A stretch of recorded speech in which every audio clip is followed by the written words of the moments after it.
जय हिंद दोस्तों, मैं नवीन शर्मा आप सभी का स्वागत करता हूं। आशा करता हूं आप सब एकदम अच्छे हैं, एकदम बेहतरीन हैं। एक बार सारे प्यारे दोस्त बताएंगे आप सब कैसे हैं। उम्मीद करेंगे अच्छे होंगे, शानदार होंगे, बढ़िया होंगे और अच्छे से पढ़ते होंगे। अगर अभी अच्छा से पढ़ोगे शुरुआत में तो एग्ज़ाम टाइम पे फिर ज़्यादा हरकतें नहीं होंगी, ज़्यादा परेशान नहीं होगे। और कुछ दोस्त जो होंगे अभी नहीं पढ़ेंगे और एग्ज़ाम टाइम से पहले पढ़ेंगे तो उनके तो हलचल रहती है कि कैसे करूं कैसे करूं। तो उससे अच्छा है कि आप अभी से चीज़ों को बहुत स्मूथली पढ़ लें और कई कई बार आप रिवीजन कर लेंगे। आप उन छात्रों में से एक होंगे और उस अव्वल दर्जे में आप शामिल होंगे जिनके चांसेस सबसे ज़्यादा होंगे सिलेक्शन के। तो आज हम एक नया टॉपिक शुरू कर रहे हैं जिसका नाम है आपका शास्त्रीय नृत्य अर्थात क्लासिकल डांस। देखो, शास्त्रीय कहने का क्या मतलब होता है। शास्त्रीय कहने का मतलब होता है ऐसे नृत्य जो शास्त्रों के समय से हैं या बहुत पौराणिक हैं या बहुत प्राचीन हैं। हमारे जो नृत्य की परंपरा है उसको बनाए हुए हैं, यानी जो ट्रेडिशन है हमारे यहाँ पर। और जैसे आप ऐसे देखते होंगे, आज वाले डांस की बात नहीं कर रहे हैं हम, हिप हॉप उदय शंकर वाला जो मॉडर्न डांस है वो वाला नहीं। हम कह रहे हैं जिस डांस के द्वारा कुछ कहानियां दर्शाई जाती थी, रामायण की किसी कहानी को नृत्य के माध्यम से दर्शाया जाता है, महाभारत की किसी कहानी को, या आपका भगवान श्री कृष्ण जी की कहानियों को, या बोले भगवान विष्णु जी की कहानियों को किसी डांस से दर्शाया जा रहा है, तब ऐसे डांस को शास्त्रीय नृत्य कहा जाता है।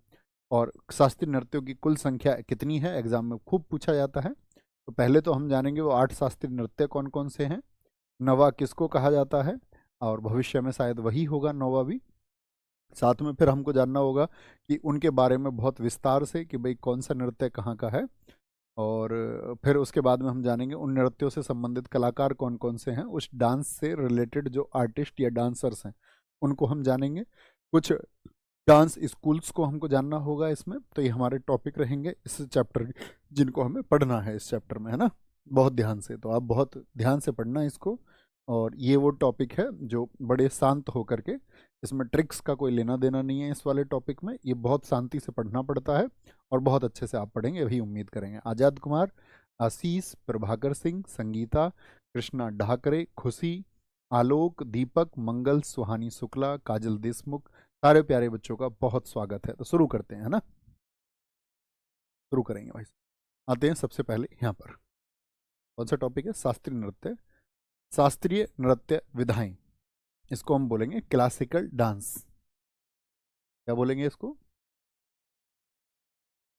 Classical dance. Classical dance.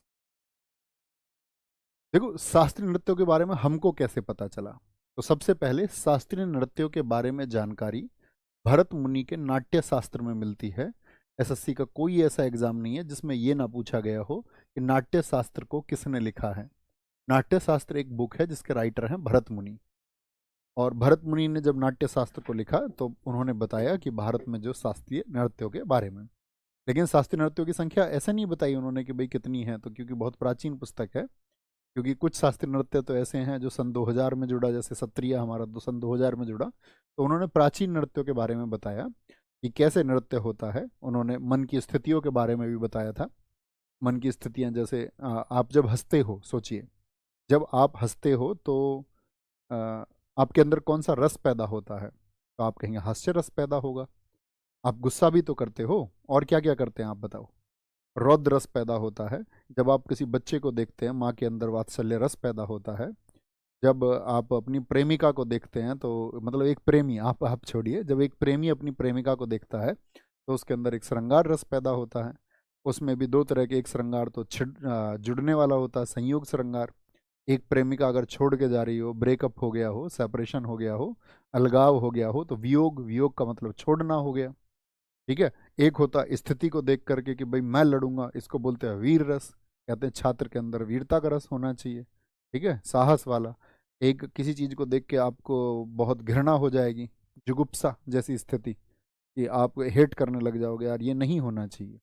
तो उन्होंने जब मन की स्थितियों के बारे में लिखा तो उन्होंने नव रस, जिनको नौ रस हम कहते हैं, तो नौ रसों के साथ साथ में उन्होंने वर्णन किया था किसका, शास्त्रीय नृत्य का। किस पुस्तक में, तो इसको हम पंचम वेद कहते हैं।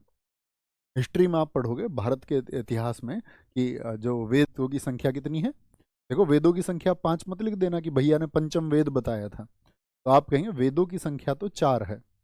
कौन कौन से 4 वेद हैं, कितने हैं वेद टोटल, 4। ऋग्वेद, यजुर्वेद, सामवेद और अथर्ववेद, ये आप इतिहास में पढ़ोगे सबको, लेकिन इसको पांचवें वेद का दर्जा दिया गया है। शास्त्रीय नृत्यों की संख्या कितनी है? 8 है। बहुत इंपॉर्टेंट डेटा रहेगा। कितनी है? 8 है। इसके अनुसार जो हमारा संस्कृति मंत्रालय है वो तो कहता है 9 है, तो फिर 9वां किसको मानता है?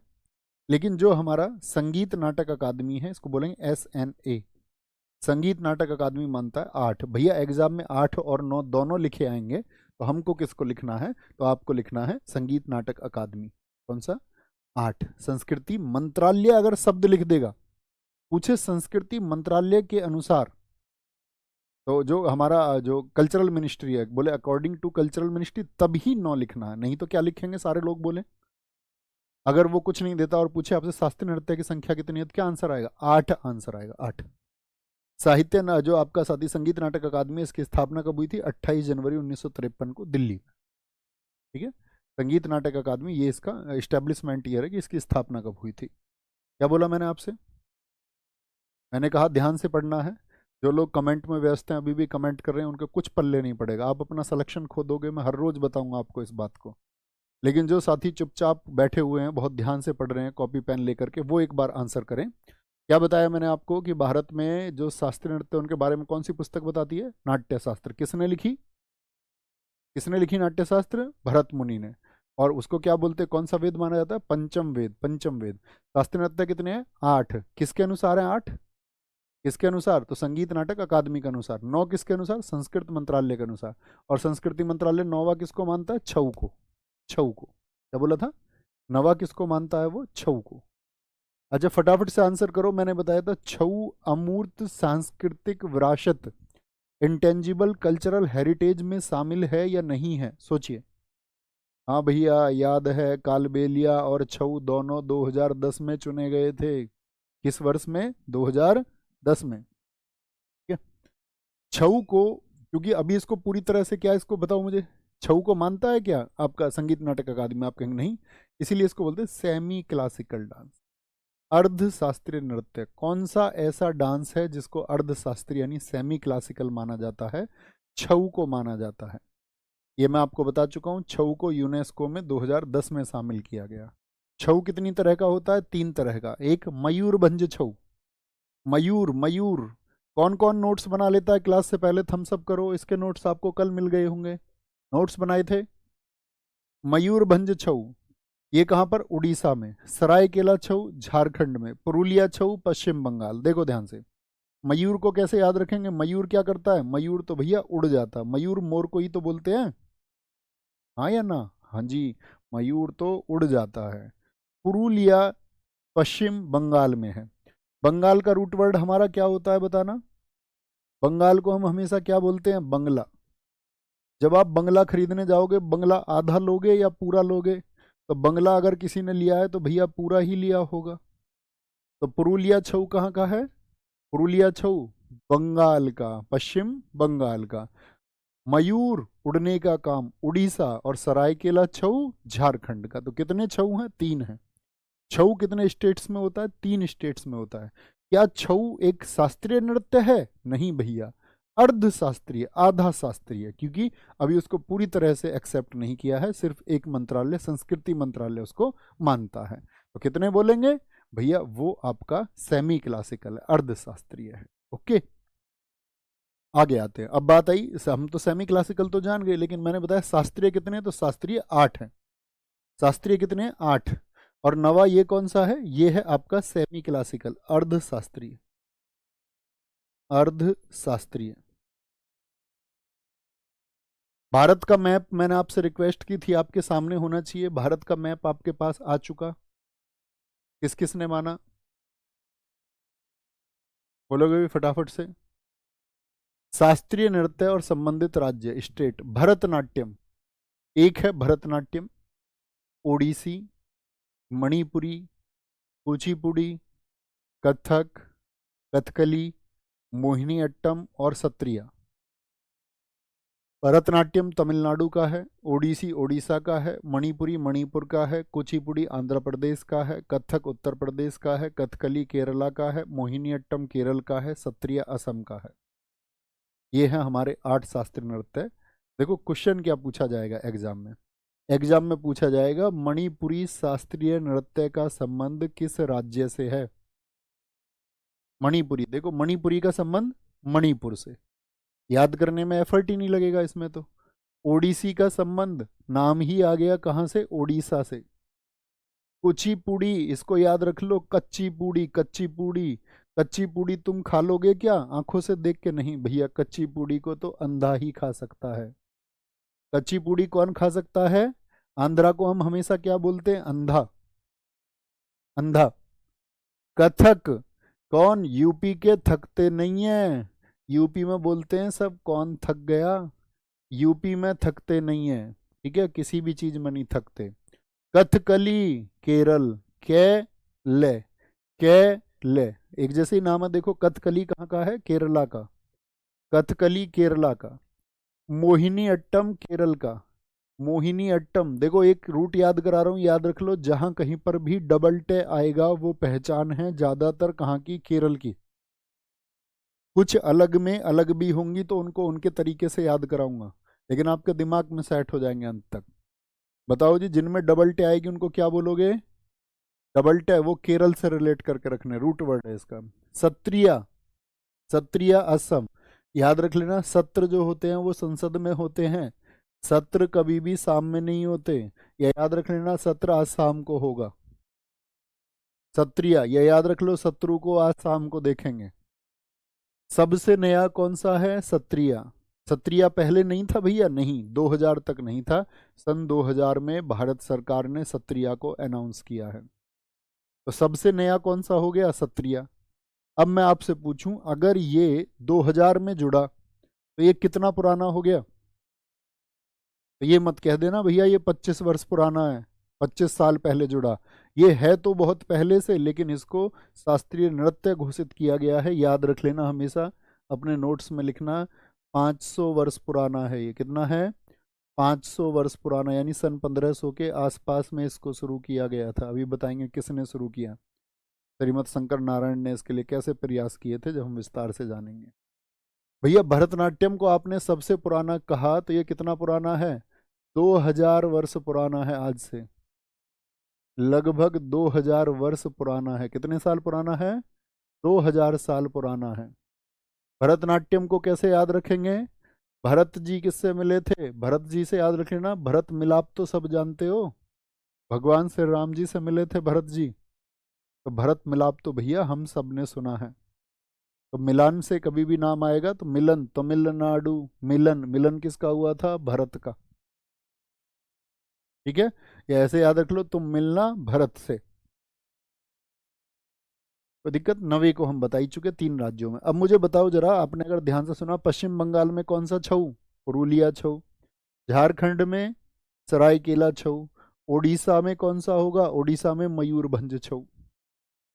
इतने क्लासिकल डांस हुए हमारे, तो ऐसे एक तो क्वेश्चन बनेगा।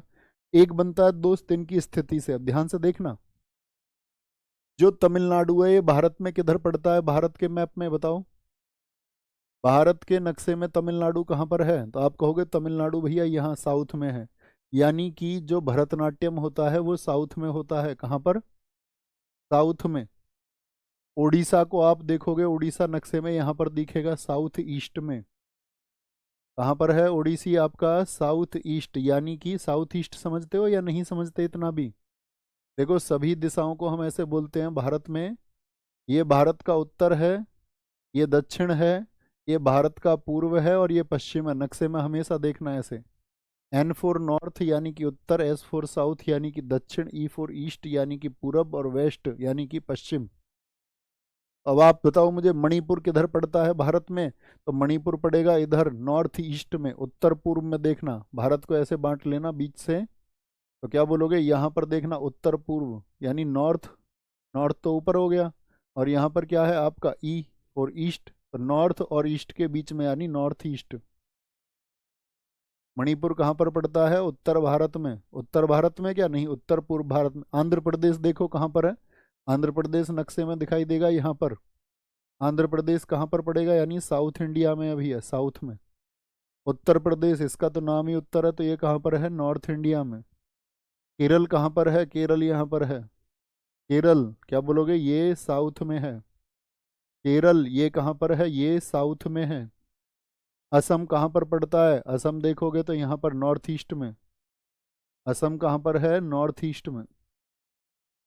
अब ध्यान से देखना मेरी बात को, क्या मैं क्वेश्चन आपसे पूछने वाला हूँ।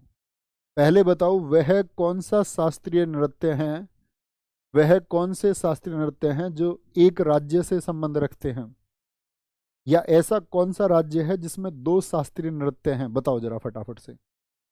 ऐसा कौन सा स्टेट है जिसके दो शास्त्रीय नृत्य हैं? ध्यान से देख करके आंसर करें। तो क्या हो गया? केरल। कौन कौन से भैया? कथकली और मोहिनी अट्टम, यानी इसके रूट वर्ड हमने याद कर लिए, कली और अट्टम। बहुत जगह आएंगे स्टैटिक जीके में, कली और अट्टम, कली और अट्टम, हमेशा केरल। ठीक है। अच्छा, एक क्वेश्चन हो गया। याद रखोगे ना, हमेशा दिमाग में, एग्जाम में बहुत पूछता है ऐसे। भारत का, ऐसे एक दिशा पूछ लेता है कि ओडिसी नृत्य भारत में किस किस क्षेत्र में किया जाता है? चार ऑप्शन देगा, दक्षिण में, उत्तर पूर्व में, दक्षिण पूर्व में, या फिर आपका दक्षिण में। तो कहाँ पर किया जाता है ओडिसी? देखिए, दक्षिण पूर्व में, दक्षिण पूर्व में। अच्छा, मुझे बताइए, ऐसे कितने क्लासिकल डांस हैं जो दक्षिण भारत से संबंध रखते हैं? ऐसे कितने क्लासिकल डांस हैं जो दक्षिण भारत यानी कि साउथ से संबंध रखते हैं? तो क्या बोलोगे आप कहोगे भैया जो साउथ है, जो साउथ है, साउथ से आप गिनती करोगे तो मिलेंगे चार। ऐसे कितने हैं जो नॉर्थ ईस्ट के, उत्तर पूर्व के हैं? दो। दो। साउथ ईस्ट के कितने हैं? एक। कौन सा? ओडिसी। अच्छा, उत्तर। बहुत बार एसएससी ने पूछा है, ऐसा कौन सा शास्त्रीय नृत्य है जो सिर्फ सिर्फ उत्तर भारत में किया जाता है?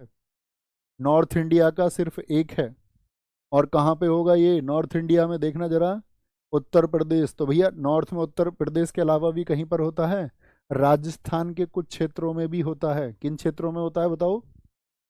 उत्तर प्रदेश के अलावा कहाँ पर?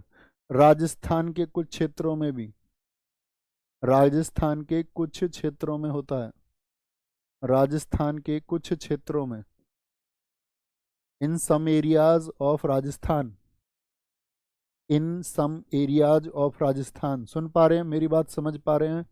ये बहुत इंपॉर्टेंट है, बार बार एग्जाम में इससे क्वेश्चन रिपीट होते हैं, बार बार। ठीक है, अब तो कुछ बचा नहीं इसमें। अब इनके बारे में विस्तार से जानिए, बहुत विस्तार से। अगर बहुत डीप क्वेश्चन आए तो कैसे आ सकता है? बेसिक क्वेश्चन तो यहीं खत्म हो जाता है, इतने भर में ही डीप क्वेश्चन कैसे पूछे जा सकते हैं? भरतनाट्यम कहाँ का है? बताते चलना, जब जिसका नाम आए तो बताते चलना, भरतनाट्यम कहाँ का है? भरतनाट्यम किस स्टेट का? ये आपकी जिम्मेदारी है। भरत मिलाप, तमिलनाडु। इसका पुराना नाम सादिर था। इसको दासी करती थी पहले बहुत समय पर, तो दासी अट्टम। अग्नि नृत्य, अग्नि कहाँ का है? यहीं का है, क्योंकि अग्नि जला करके वो नृत्य करती थी। पहले समय में क्या होता था कि जो हमारे यहाँ पर कुछ लड़कियां थी, उनको, उनकी मतलब कुंवारी लड़कियों को, कुंवारी लड़कियों को जिनकी शादी नहीं होती थी, उन कुंवारी लड़कियों को मंदिर को दे दिया जाता था कि अपना ये पूरा जीवन जो है अब मंदिर में नृत्य करेंगी और भगवान इनसे खुश रहेंगे। तो उनको मंदिरों को समर्पित कर दिया जाता था कि ये भगवान जी की दासी हैं। अब इनका जो जीवन है विष्णु जी को समर्पित है, कृष्ण जी को समर्पित है, भगवान शिव जी को समर्पित है। और उनका पूरा जीवन जो है वो फिर वहाँ मंदिर में नृत्य करते हुए जाता था। मंदिर में जो लोग आते थे, ठीक है ना, उनके लिए नहीं, भगवान जी के सामने आरती के समय वो नृत्य करती थी, ईश्वर के सामने शाम को नृत्य करती थी। तो दासी बन गई ना वो मंदिर की, हाँ या ना? हाँ जी, बन गई।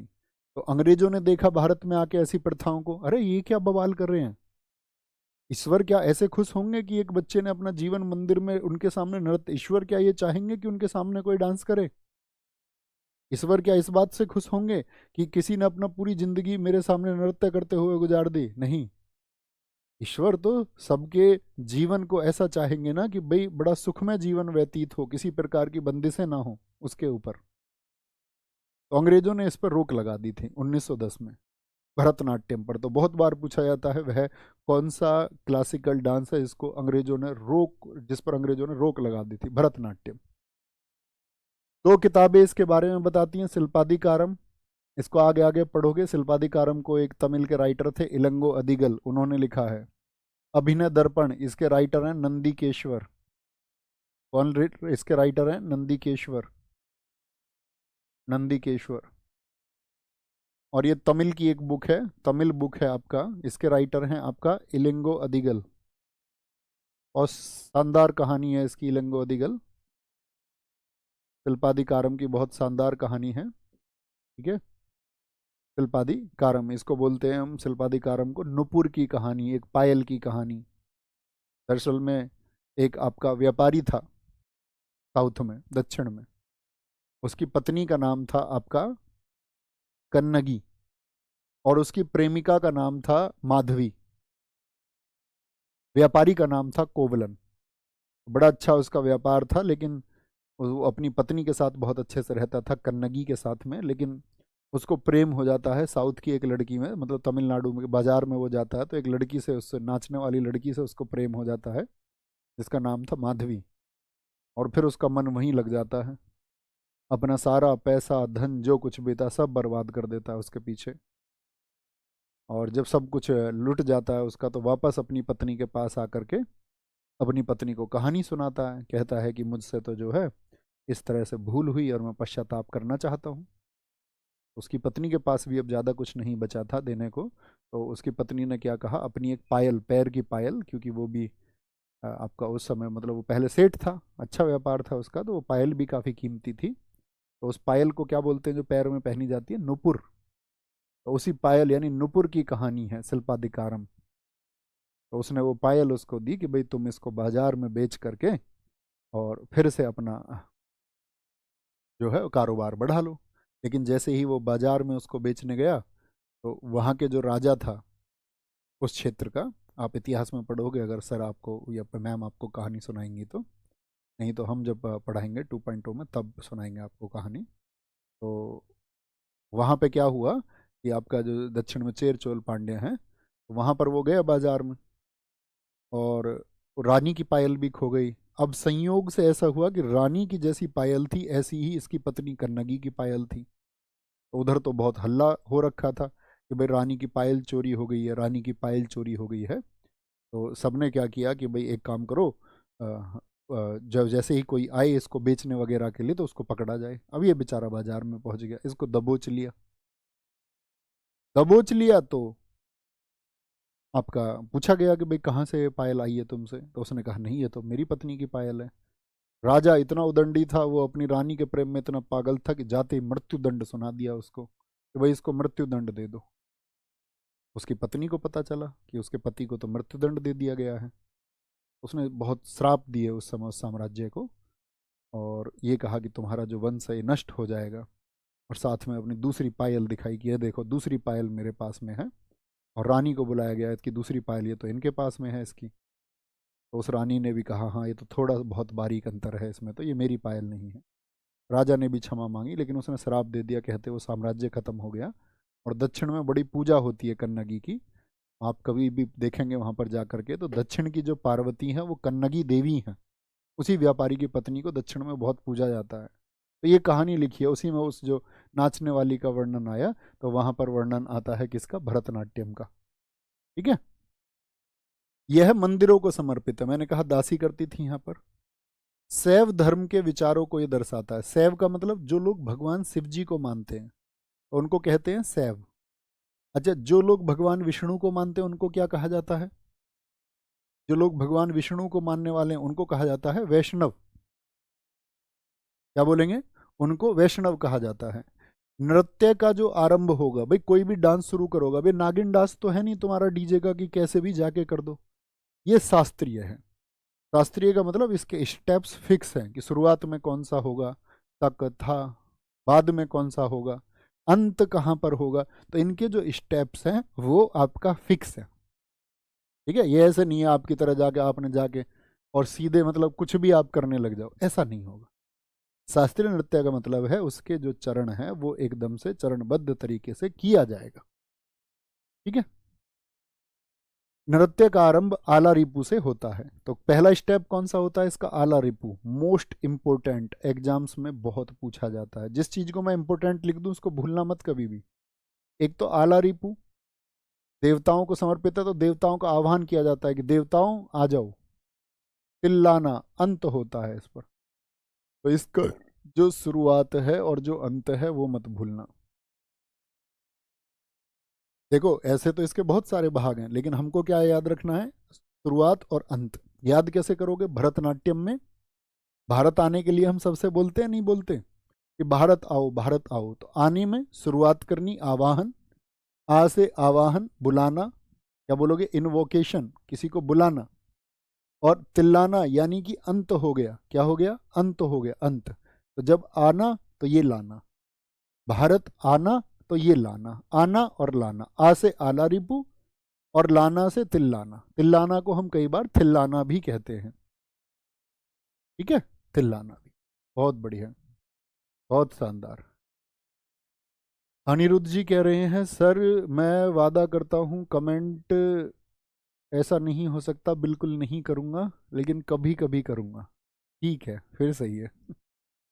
बहुत बढ़िया। क्या बोलेंगे, आला रिपु जाति स्वरम शब्दम।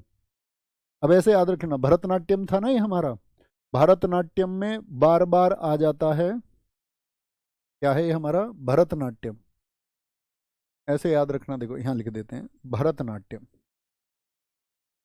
भरतनाट्यम में बार बार, हमारे पूरे भारत को याद रखो, भारत में आता है क्या, जाति, जाति पे ज्यादा बात होती है हमारे यहाँ, मूर्ख लोग जाति पे ज्यादा बात करते हैं।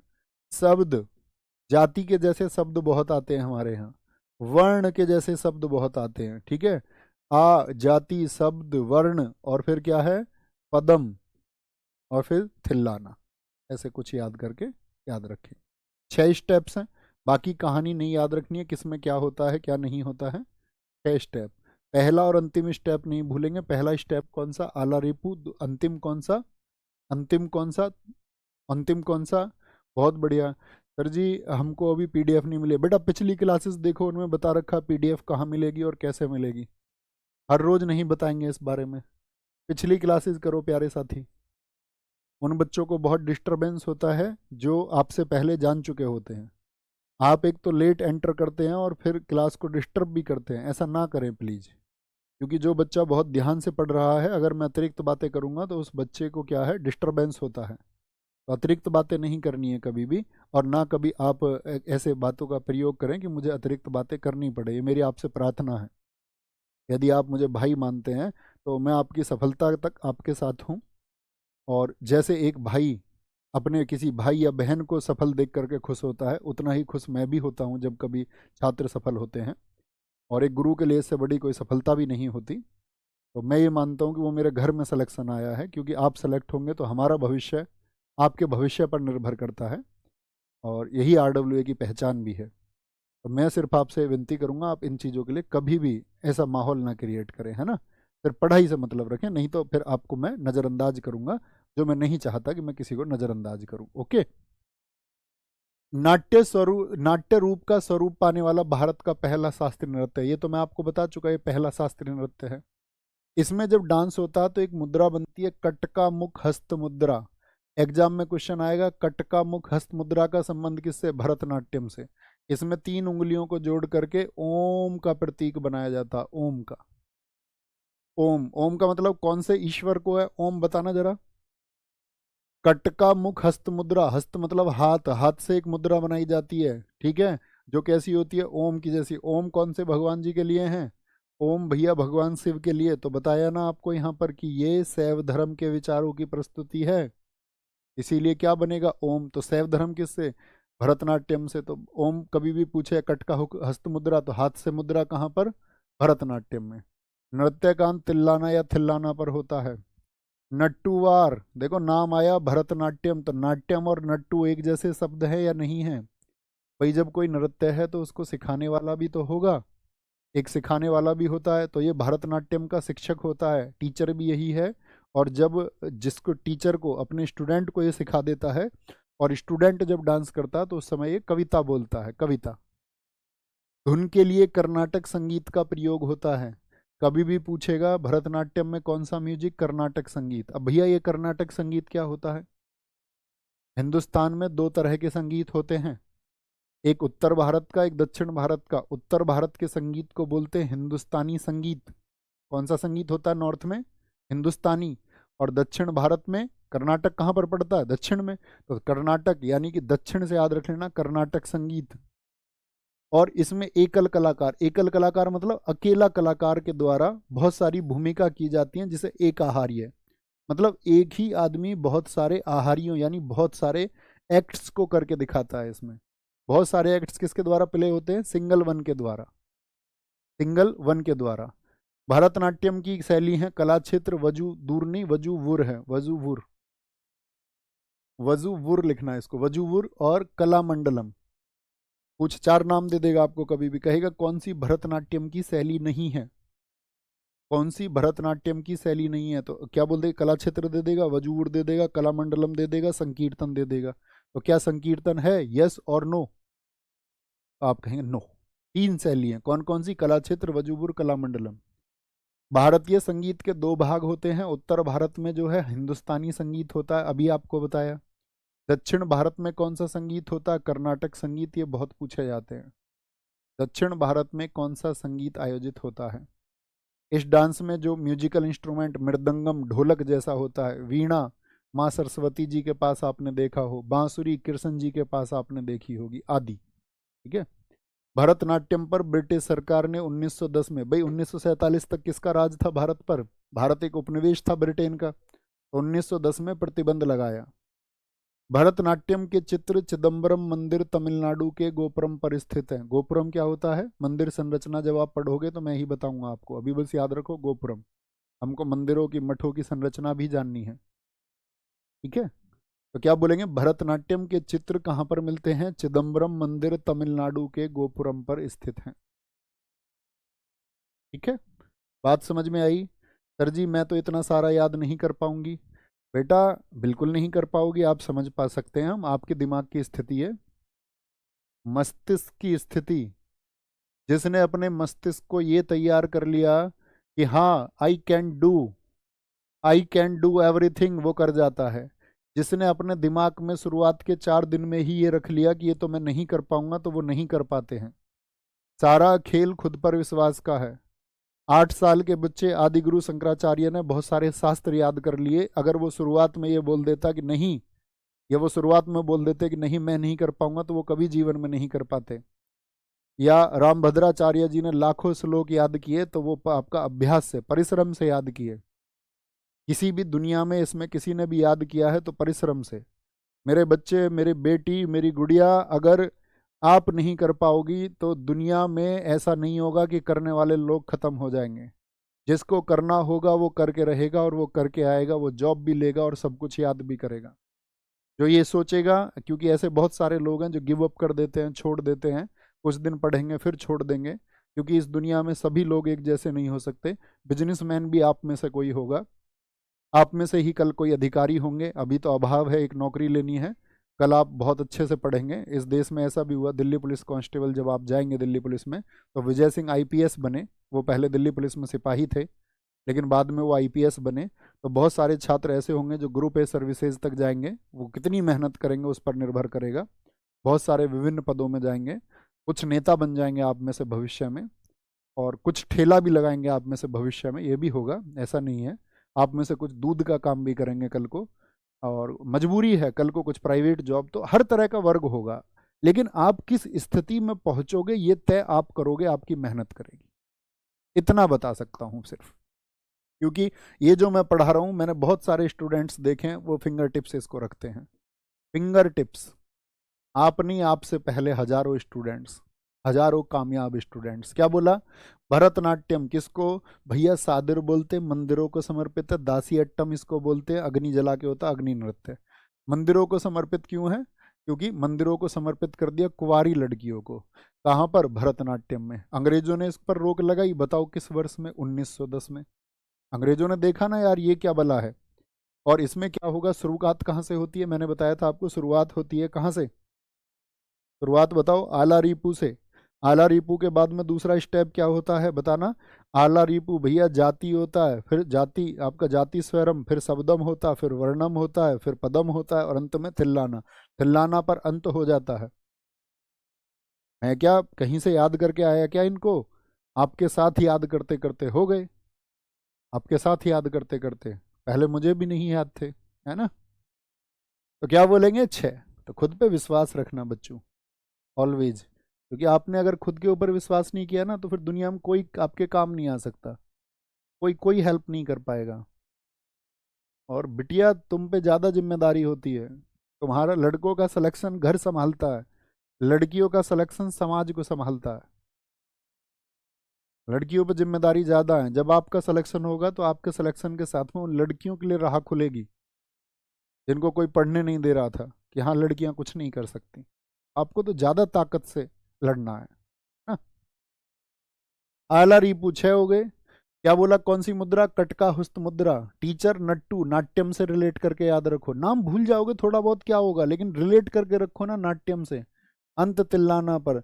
म्यूजिक कौन सा होगा? कर्नाटक। कर्नाटक कहाँ होता? उत्तर भारत में कि आपका दक्षिण भारत में? दक्षिण भारत में, उत्तर भारत में भैया, कर्नाटक दक्षिण का।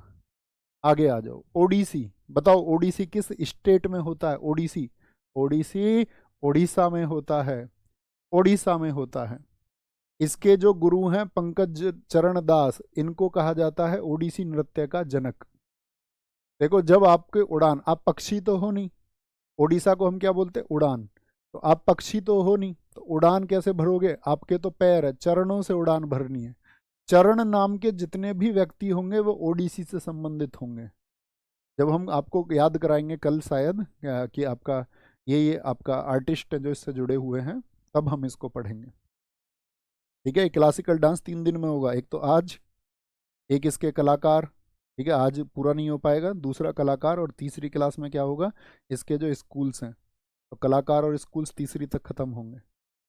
3 क्लास में ये टॉपिक होगा हमारा। लेकिन एग्जाम में ये याद रख लेना, आपका 50 क्वेश्चन आएगा, 50 क्वेश्चन में से कम आप रिलेट करना कि 2 से 3 क्वेश्चन आपको क्लासिकल डांस से मिलेंगे, 2 से 3 क्वेश्चन, ये श्योर है ना। क्या बोलेंगे? आपका भगवान कृष्ण से संबंधित है। पहले वाला किससे था? भरतनाट्यम किससे संबंधित था? भरतनाट्यम, याद रखना, भरत किनके भाई हैं? भगवान श्री राम के। भगवान श्री राम जी ने किसकी पूजा की थी जब वो माँ सीता जी की खोज में जा रहे थे? शिवलिंग बनाया था उन्होंने या नहीं? हाँ जी, तो उन्होंने शिव जी की पूजा की थी। यह नृत्य शैली भगवान जगन्नाथ की पूजा यात्रा से निकलती है। भगवान जगन्नाथ कहाँ से? भगवान जगन्नाथ का मंदिर है उड़ीसा में। जब मंदिर आपको याद कराऊंगा तो तब याद होंगे। जगन्नाथ मंदिर पुरी में, उड़ीसा में है। भारत में 4 जो धाम है ना, कुछ चीज़ें हम यहीं पर नहीं पढ़ सकते, स्टेप टू स्टेप पढ़ेंगे। भारत में 4 धाम हैं, आदि गुरु शंकराचार्य जी ने स्थापित किए थे, उन्हीं में से एक धाम है पुरी। यह त्रिभंग मुद्रा में किया जाता है, मतलब इसकी जो डांस की पोजीशन है उसको कहा जाता है, देखिए सामने आंटी जी को, तो उनको क्या बोलेंगे? त्रिभंग मुद्रा। जयंतिका ने 5 भागीय मुद्रा विकसित की। एक जयंतिका ही, उन्होंने कहा 3 भाग नहीं 5 भाग होंगे, एग्जाम में नहीं पूछे जाते हैं। ओडिसी, ऐसा ही नाम है ओडिसी जैसा, ओरीली, इसको पहले ओरीली कहते थे। इंपोर्टेंट बात, शुरू कहाँ से होगा? मंगलाचरण। चरण नाम किससे जुड़ा हुआ है बताना? आदमी का नाम भी, और विकल्प में भी मिला मंगलाचरण। क्या टिक कर दोगे फटाक से? ओडिसी। चरणों से उड़ान भरनी है, चरणों से उड़ान भरनी है। देखो कई हमारे साथियों ने लिखा भैया पुरी को व्हाइट पैगोडा भी कहते हैं। बहुत कमाल। दिखाओ बच्चे का नाम जो ऊपर अभी मुझे दिखा था, ये हुई ना कमाल बात, शिवम यादव जी, बहुत बढ़िया। और अंत कहाँ पर होता है? मोक्ष पर होता है, मोक्ष पर। याद रख लो, उड़ान भर के तुम पहुंच गए चरणों से मंगल ग्रह पर, वहां तुमको मिल गया मोक्ष। अभी बताया था भरतनाट्यम कहाँ से शुरू होगा, किससे शुरू होगा भरतनाट्यम? वो भैया आला रिपू से, और खत्म होगा तिल्लाना पर, तिल्लाना पर। मंगलाचरण में पृथ्वी माता को पुष्प अर्पित किए जाते हैं, ऐसे पुष्प रख के फिर डांस होता है। और मोक्ष में अंत में थारिजम स्टेप होता है। पखावज अक्षरों का प्रयोग इस नृत्य को समाप्त करने के लिए किया था। पखावज यानी कि ढोलक होता, उसके कुछ शब्द पैदा किए जाते हैं, नहीं पूछा जाएगा। नृत्य के उदाहरण मिलते हैं उदयगिरी खंडगिरी की गुफाओं से, और ये गुफा कहाँ पर है ये खूब पूछा जाता है, ओडिसी।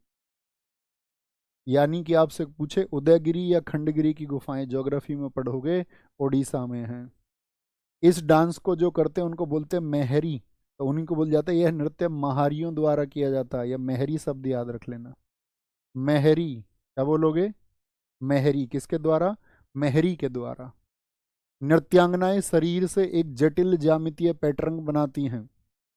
ज्यामिति समझते हो? जैसे मान के चलो, ये क्या है बताना जरा। ये वर्ग है, स्क्वायर है।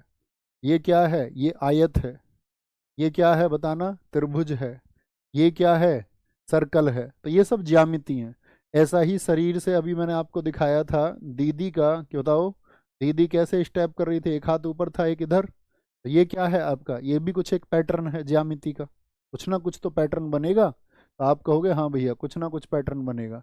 तो इसे सचल मूर्ति कहा जाता है, संचल मूर्ति। लेकिन कैसे? एक तो त्रिभंग मुद्रा और एक पांच भागीय मुद्रा। जयंतिका ने बताई पांच भागीय मुद्रा, और वैसे जर्नली होती क्या है इसमें? त्रिभंग मुद्रा। लेकिन जो ज्यामिति का पैटर्न बनेगा उसको क्या बोलेंगे? उसको बोलेंगे सचल मूर्ति। सचल मूर्ति। यह नृत्य जल तत्व को दर्शाता है। जल तत्व। हमारा जो शरीर है ना दोस्त, वो पंच तत्व से मिलकर बना है। पंच तत्व, आज आपको होमवर्क देता हूं, पंच तत्व के बारे में जानना। पंच तत्व क्या होते हैं? कक्षा में जब कभी भी कुछ टास्क दूं उसको पूरा करना, कुछ आपको बताऊं उसको फॉलो करने का प्रयास करना, और आप इस दुनिया के सबसे विशेष व्यक्तियों में से एक होंगे, ये मेरा प्रॉमिस है आपसे। जल क्या बोलोगे? जल तत्व। आकाश होता है, पृथ्वी है, ऐसे ही अग्नि है, ऐसे ही साथी क्या है? एक जल तत्व है हमारा, जानना इनको। इसमें म्यूजिकल इंस्ट्रूमेंट कौन से होंगे? मंजीरा, पखावज, चिमटे के जैसा होता है, जागरण में आपने देखा हो। पखावज ढोलक के जैसा ही होता है, ढोल, सितार। ठीक है, तो ये क्या है? इसमें प्रयोग होते हैं। ओके। फिर आता है मणिपुर। मणि का रूट वर्ड क्या बताया था मैंने आपको? और मणिपुरी किस स्टेट में होता है बताओ? अच्छा ये बताओ, मणिपुरी किस दिशा में होता है? मणिपुरी किस दिशा में होता है? तो आप बोलोगे भैया जी नॉर्थ ईस्ट में होता है, मणिपुर का है। मणि का रूट वर्ड बताओ पूरी स्टैटिक जीके के लिए भैया। डायमंड। डायमंड देखा है? नुकीला सा होता है, नी चमक होती है। हाँ जी, डायमंड होता है पैना। भैया पखावज हम कभी देखेंगे? हाँ बच्चू, मैं आपको जब म्यूजिकल इंस्ट्रूमेंट पढ़ाऊंगा ना तो सबके चित्र दिखाऊंगा आपको। ढोल कैसा होता है, सितार कैसा होता है, कितने तार होते हैं, गिटार होते हैं, मैं ही दिखाऊंगा, है ना। अब ऐसा नहीं है ना कि यहाँ पर आपको मैं पखावज का चित्र भी दिखा दूं, सबके दिखा दूं, तो वो टॉपिक का कोई अर्थ नहीं रह जाएगा। तो यह किसमें? यह वैष्णव। पहले दो भरतनाट्यम शिव से। अगला किससे बताया? अगला किससे बताया बताओ फटाफट से। क्या बताया था मैंने आपको? अगर जब हम ओडिसी को पढ़ रहे थे, ओडिसी को पढ़ रहे थे, तो ये देखो कौन से देवता बताए थे मैंने आपको, फटाफट से बताएं। भगवान कृष्ण। भगवान कृष्ण से हैं। ठीक है। और अभी बात करें मणिपुरी की, तो ये भगवान विष्णु से हैं। अब भगवान विष्णु के ही तो अवतार हैं भगवान श्री कृष्ण भी, तो उसमें भगवान श्री कृष्ण जी की जो बचपन, माँ यशोदा के समय की जो कहानियां हैं, जब वो माखन चुराते थे, तो उसके समय की बात है। इसमें तीन प्रमुख शैलियां हैं। मणि किसको बोलते हैं? डायमंड को। तो आपको मैंने बताया था लड़कियां डायमंड को बड़ा प्यार करती हैं। तो एक जो है मणि, एक अपने साथ में मणि लाई। मणि लाई, वो मणि उसको कैसे मिली है? प्रेम में, रास लीला से मिली है।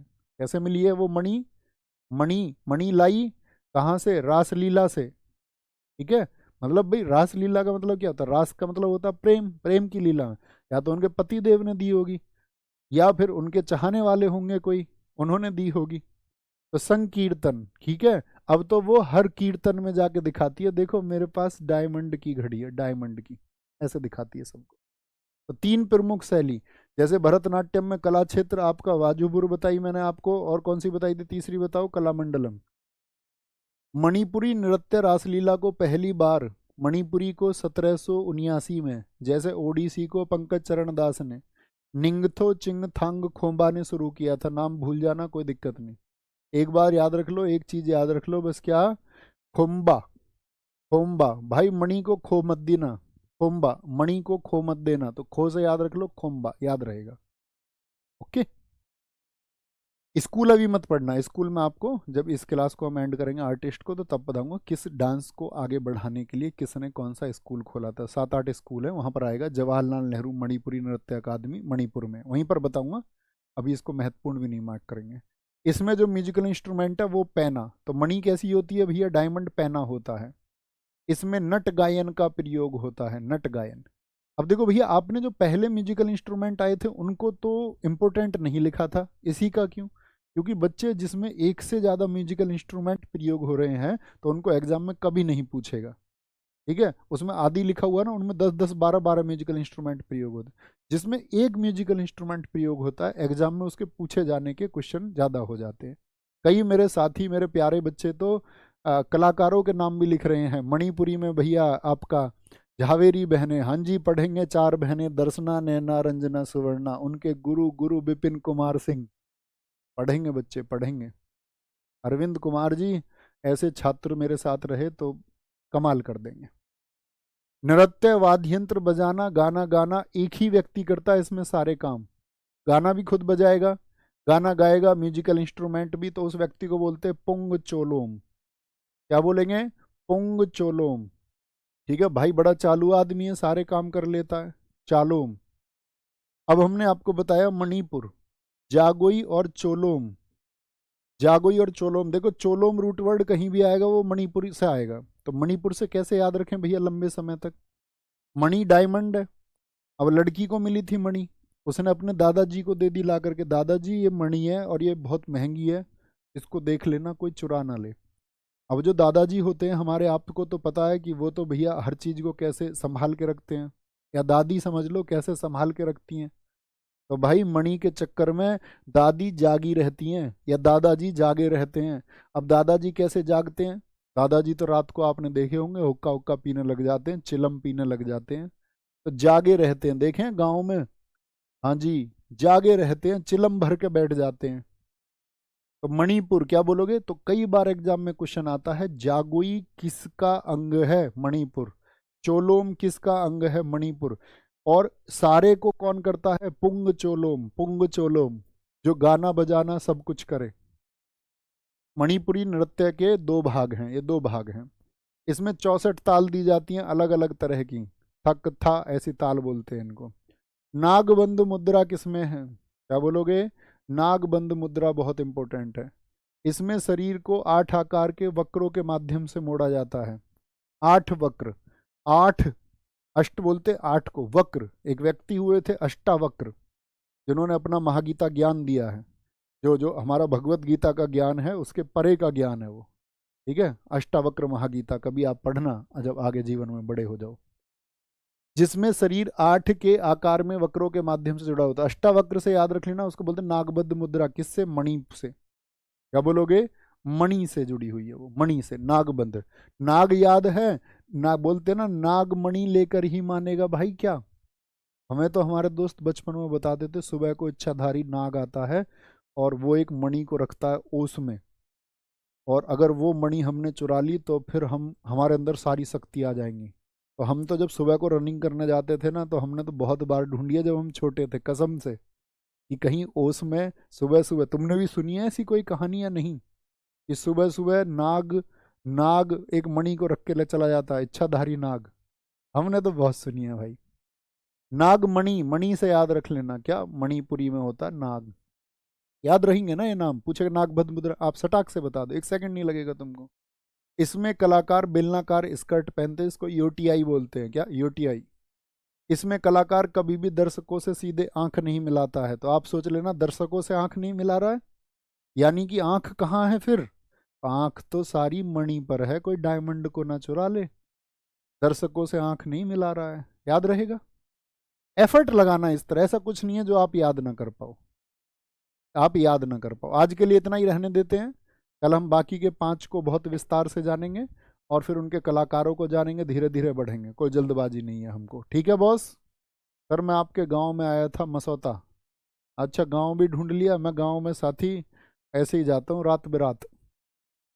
रात बेरात का मतलब कम टाइम मिलता है, तो जब टाइम मिलता है जैसे तब जाता हूँ। तो आप वहाँ गलत गए हैं, सेलेक्ट होकर सीधे स्टूडियो आना और स्टूडियो ही मुलाकात होगी हमारी, है ना। ओके, ख्याल रखें अपना बहुत सारा। बाय बाय, टेक केयर, जय हिंद, जय भारत, नमस्ते।